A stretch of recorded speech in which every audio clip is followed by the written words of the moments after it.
అదే RTV app వార్తల్ని క్షణాల్లో చదివే అవకాశం ఉంటుంది. ఒక న్యూస్ పేపర్, ఒక టెలివిజన్ ఛానల్ మీ చేతుల్లో ఎప్పుడూ ఉంటాయి. గవర్నమెంట్ ప్రభుత్వ అధికారులు ప్రభుత్వం చాలా మంచి చొరవ చూపించి మా శివశక్తులకు ఎలాంటి ఇబ్బందులు కలగొద్దని మంత్రి గారు, ఎండోమెంట్ మంత్రులు గారు కానీ, ప్రిన్సిపల్ సెక్రటరీ మేడం కానీ అండ్ కమిషనర్, కలెక్టర్ వీళ్ళందరూ కలిసి మీటింగ్లు ఏర్పాటు చేసి మమ్మల్ని సానుకూలంగా, మీరు ఆడపడుచులు, మా తెలంగాణ గడ్డ ఆడపడుచులు, మీరు బాధపడొద్దు, మీరు ఎప్పుడు హ్యాపీగా ఉండాలనే ముఖ్య ఉద్దేశంతో ఒక అడిషనల్ ఇన్ఛార్జిని వేసి, అంటే అనుభవజ్ఞులైన అన్నపూర్ణ గారిని ఇక్కడ మళ్ళీ ఇన్ఛార్జింగ్ వేసి అలాగే ఇంకా బాగా చేయాలని చెప్పి చాలామంది కమిటీ అండ్ డీసీపీ మేడం గారికి, రష్మి పెరుమాల్ గారికి ప్రత్యేక ధన్యవాదాలు. ఎందుకంటే ఫస్ట్ టైం ఫ్రెండ్లీ పోలీస్ అనే ఫీలింగ్ కలిగేలాగా చేశారు.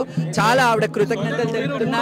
మా సోదరులు డక్కన్ మానవ సేవా సమితి 3 రోజుల ముందు మా ఒక్కరికే కాకుండా అందరికీ ఏర్పాటు చేయాలని చెప్పారు కదా.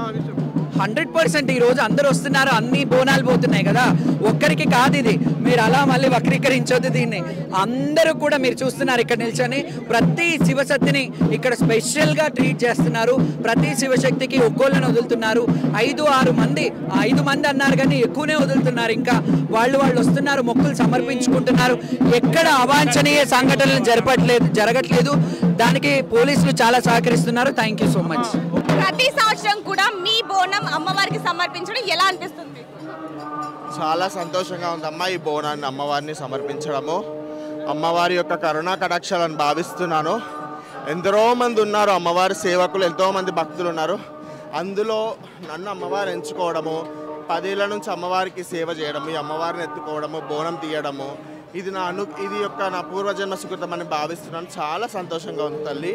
ప్రభుత్వం కూడా ఈసారి శివశక్తులని అందరినీ ఏర్పాట్లు పెట్టుకొని, అందరినీ దృష్టిలో పెట్టుకొని, సాధారణమైన భక్తులను దృష్టిలో పెట్టుకొని, మళ్ళీ శివశక్తులను దృష్టిలో పెట్టుకొని, వచ్చేటటువంటి విఐపీలను దృష్టిలో పెట్టుకొని, అందరినీ దృష్టిలో పెట్టుకొని ఈ ప్రభుత్వం మా అందరికీ సౌకర్యాలను కలిగించినందుకు ప్రతి ఒక్కరికి, గవర్నమెంట్లో ఉన్న ప్రతి రాజులకి నా యొక్క ధన్యవాదాలు తెలుపుకుంటున్నాను. అలాగే ప్రతి ఏడాది ఇలాగే అమ్మవారి బోనాలు ఘనంగా జరిపించాలి. మన సికింద్రాబాద్ మహాకాళమ్మ అంటే మహాకాళి, సురాదిసురుల కన్న తల్లి జగదాంబ, అమ్మల కన్నయ్యమ్మ చాలా పెద్దమ్మ అమ్మవారు కాబట్టి ఆదిపరాశక్తి, సాక్షాత్తు పార్వతీదేవి స్వరూపమైనటువంటి ఆ క్లీంకారవాసిని మహంకాళి మాత. ఆ అమ్మ అనుగ్రహంతో ఎంత వానబడ్డా చూస్తున్నారు కదా, నేల ఎంత తడిగా ఉందో, కాలు పెడితే జారుతుంది.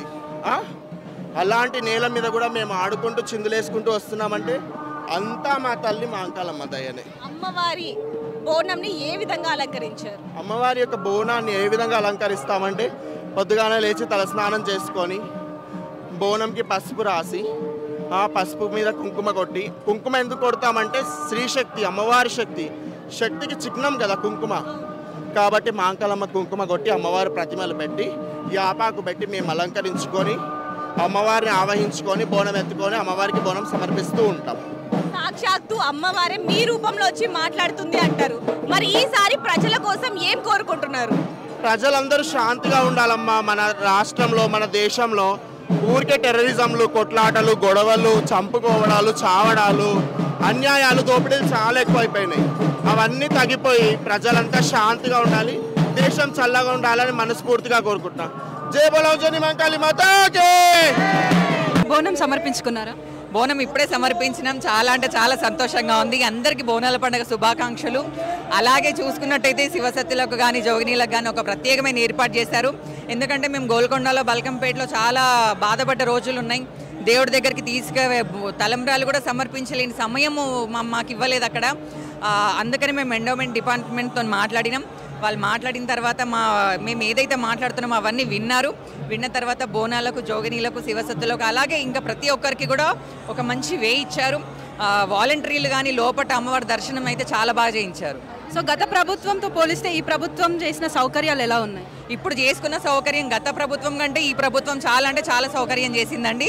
అది చేసిందనే చెప్పాలి. ఎందుకనంటే ప్రతి ఒక్కటి ఎప్పుడు బోనాలు ఎత్తుకొచ్చినప్పుడు బాధపడ్డ రోజులు ఉన్నాయి, ఏడ్చిన రోజులు ఉన్నాయి, నూకేసిన రోజులు ఉన్నాయి, పోలీసు వాళ్ళు లాఠీ చార్జ్ చేసిన రోజులు ఉన్నాయి, పోతురాజులకు విలువయ్యని రోజులు ఉన్నాయి. అప్పుడు కూడా మేము గత ప్రభుత్వంతో కూడా ఎన్నిసార్లు విన్నవించుకున్నా కూడా వాళ్ళు మా మొర వినలేదు. ఈసారి మాత్రమే ఎండోమెంట్ డిపార్ట్మెంట్ అయితే మా మొర వినింది, మాకు ఒక మంచి ప్లాట్ఫామ్ ఇచ్చిందని చెప్తున్నాను. అంటే సీఎం గారిని కూడా కలవడం జరిగింది కదా, ఆ సమావేశం గురించి ఏం చెప్పగలుగుతారు? సీఎం గారితో కూడా అదే చెప్పినాను నేను. ఏమన్నానంటే ఇది బోనాల పండుగ అంటే శివసత్తులది, జోగినీలది, మీరు కూడా మాకు ఒక మంచి గుర్తింపు ఇవ్వాలి అని చెప్పి నేను మాట్లాడినాను. చాలా అంటే చాలా బాగా జరిగింది. So last and final question, అమ్మవారిని ఏం కోరుకున్నారు? మన రాష్ట్రం అంతా చల్లగా ఉండాలమ్మా, ఈ విధంగానే చల్లగా చూడు తల్లి, ప్రతి ఒక్కరిని పాడి పంట పిల్లలు జల్లలు ఎటువంటి ఫ్యామిలీలలో ఎటువంటి కలతలు రాకుండా చూసుకో తల్లి అని మొక్కుతున్నాను. Thank you. మరిన్ని వీడియోస్ కోసం ఛానల్ ని సబ్స్క్రైబ్ చేయండి, లేటెస్ట్ అప్డేట్స్ కోసం వాట్సాప్ ఛానల్ ని ఫాలో చేయండి అండ్ లింక్ డిస్క్రిప్షన్ లో ఉంది.